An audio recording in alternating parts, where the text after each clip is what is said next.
Lester, you were saying you were telling me that today is what day is it today? Oh, today is National Have a Coke Day, as in Coca-Cola. Yeah. Oh, I'm glad you clarified that. And so I was going to ask you guys. I mean, besides we've missed the opportunity to do a Coke test, but anyway, the Pepsi Coke test. No, I've still got that. I think we're going to try and do it next weekend Yeah, for sure. if Oleg is available. Yeah, makes sense. Makes sense. So how old do you think it is? What, Coca-Cola? Yeah, I mean, it's been around your whole life. Fine. I don't know. You know, there's lots of slogans. It's 150. one of the world's most recognized brands. It's the real thing. Taste the feeling. I I'd would like say, to buy it. The world of Coke. So it goes on. Mm. yeah. How old is it? I don't know. I think I would 150. put it. I agree with Andrew. I think he's got a gut instinct about this. I would go with 150 to 160. Okay. It was And he's gonna- invented. I would have done the same, but it's actually 1886. So, well, it's not far off. Okay. Far off at all. According to legend, Dr. John Stithe Pemberton, an Atlanta pharmacist, produced the syrup in a brass pot in his backyard. It was first intended as a patent medicine. But yeah, it didn't work out that way. But yeah, that's how it started.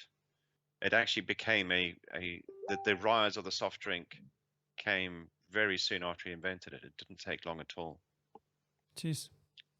And is it true that there was cocaine in it originally? No. No. Is that just an urban legend? Is that an urban legend? Yeah. Or because it is invented from a cola syrup. Hold on, I've got it here somewhere. So two drink ingredients: cocoa leaves and cola nuts. Oh, cocoa leaves. Okay. Close. The cocoa leaves, which are grown in South America. Yes. And are used to do what? Mix with coconuts. Cola nuts. Yeah, so it does. Coca-Cola nuts. So it does, like one of the ingredients is cocoa leaves. Oh, yeah. Cocoa leaves, yeah. So Andrew is not too far off. It depends on what you do with these cocoa leaves then. Yeah. But I don't think it is. I think it is an urban legend. I think it's coincidence. But I mean, its original reason for being produced was as a medicine or what? Yeah. Yeah. He was trying to patent it as a medicine. As a tonic. As a tonic. Energy tonic. Yeah. Energy tonic, yeah. It's the first attempt at Red Bull. Yeah. So you guys know the story behind Red Bull, eh? I do. I think. I don't. That it's a Thai recipe, and there was a drink in Thailand that was called. It was actually called something in Thai or whatever. I think it was something bull as well, and the guy, that Austrian guy, he struck a deal with the guy in Thailand, and he licensed the recipe. It's by accident, right? What Red Bull or the original one? The original. He was in Thailand for something else, and he called it a cab, and he was talking to the taxi driver while they were going across wherever it was in Thailand. And it's like, well, how long you been on shift? Where do you live? Is it far from you? That kind of conversation you have with the taxi driver. And the guy's like, yeah, I've been working for 37 straight hours. And he went, what? Like, oh, I shouldn't be in this taxi. And he's like, oh, no, it's fine. Yeah, I've got this drink. It keeps me awake. And that's what got him onto it. It's like, oh. Yeah. Okay. Yeah. So maybe we'll go into more detail on the Red Bull story next time. Yeah. It is quite phenomenal that a single, like Coca-Cola, they've had variations of it. Red Bull made its money. It's a single product. It's not like Kit Kat, where in Japan there's like 3,000 flavors of Kit Kat that have been, Red Bull is Red Bull. Yes, they've done the caffeine free or the sugar free or whatever it is variations, but they haven't diversified. They haven't needed to. Well, they've got some other flavors which they don't taste that great. They've got a red and a blue tin. Can't remember which one. I think the one's like cranberry or something. The other one But is. if you think about it, they've created an energy drink market. Oh, absolutely. Which they are the leaders. Yeah.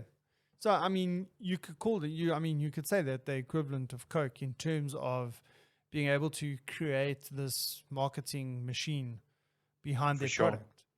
Because I mean, you think it like look at all the things that they sponsor. They must probably have like a really, really large marketing bill. Because I mean, that's what they do. Yeah.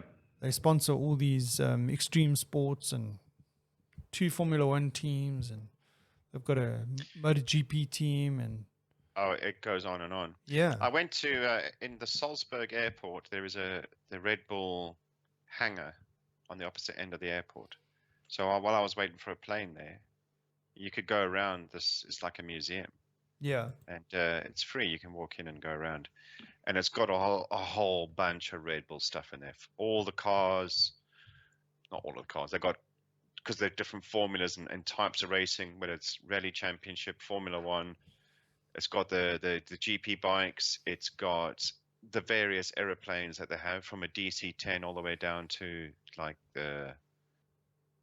I mean, there's a whole range. I mean, it's just phenomenal. You realize just how much Red Bull is in. But the thing that stuck out for me the most, because I'm a Land Rover Defender kind of guy, is they had those on an airfield, you have those cars that says "Follow me," as the pilot for the planes. Yeah. So they had one from their very first acrobatic team, when they were still trying to form the team and figure out what they're going to do and all of that. They've got the original Follow Me Land Rover. It's a little yellow thing. Mm-hmm. And it's got a Cape Town number plate. You serious? Wow, that's amazing. Oh, man. It is something like CA09 or so. It's something like ridiculous. Wow. Check that out. It's like, wow, okay. And that's now sitting in Salzburg next to the airport. Wow. But it is phenomenal how much stuff they're into. Stuff I didn't know. Yeah. I mean, even that guy that went up into the stratosphere, right? Yeah. Anything extreme seems to have a Red Bull logo on. Yeah. Crazy. Yeah. They've got enough money. They don't need to. They've made the money. Now it's just sustaining it. And how do you do that? Just keep brand awareness going. With all these extreme things. Absolutely. And don't change the recipe. Don't change the recipe. Well, because I mean, Coca-Cola's tried to do that a couple of times. Like they've had to. Coke. In the UK, there's been a big drive for some time because child obesity is such a big thing. We need to have less sugar and stuff. And a lot of well-known sugary products have actually adjusted their recipes. Yeah, sure. Like to go zero sugar. Yeah, but I mean, before types of sugars. Before the sugar issue, because I mean they've also dropped the sugar content here in South Africa because there's a sin tax on that. Sugar tax. Yeah. So, but I mean, before that, 10 maybe 15 years ago, they changed the recipe of Coke, and it didn't work, and then they had to bring it back, but they brought it as classic Coke. Right? Yeah, the original. The classic. Original. Yeah, the classic, yeah. So that's it. Red Bull, don't change the recipe, dude. Yeah. And were there any other interesting days of the year today? Not really. It's a bit of a low day. Sorry, no excitement. No excitement. Yeah. National Student Nurses Day. If you have a favorite student nurse, need to hug them. Brunch for Lunch Day. American Indian Day, which I think we've gone through. Yeah. Mother Ocean Day. National Miniature Golf Day. I think that's more for me this afternoon. Yeah. Talking about golf all night day. No, I'm sorry. I'm going to skip on that one. So, are you playing golf today? No, it's pissing with rain. No, Pissing with rain. no, Okay. not fun. Sorry. My apologies. Today is also Victory in Europe Day for the end of the Second World War. Oh, really? Yeah. Ah, Let's not undermine that. yeah. Well, I mean, do they not do any sort of major celebrations Like Poppy parades? Day? Normally, yes. Yeah. Just I not. think Just not in the rain. there will be an acknowledgement today, but it'll be low key, not to encourage things. It's always an awkward conversation to have. I work with many in Germany, and it's always an awkward conversation. Yeah, I'm sure. Right. Yeah. Let's leave it at that. And on that that happy note. On that bombshell. On that bombshell. So there are lots of bombshells in this episode.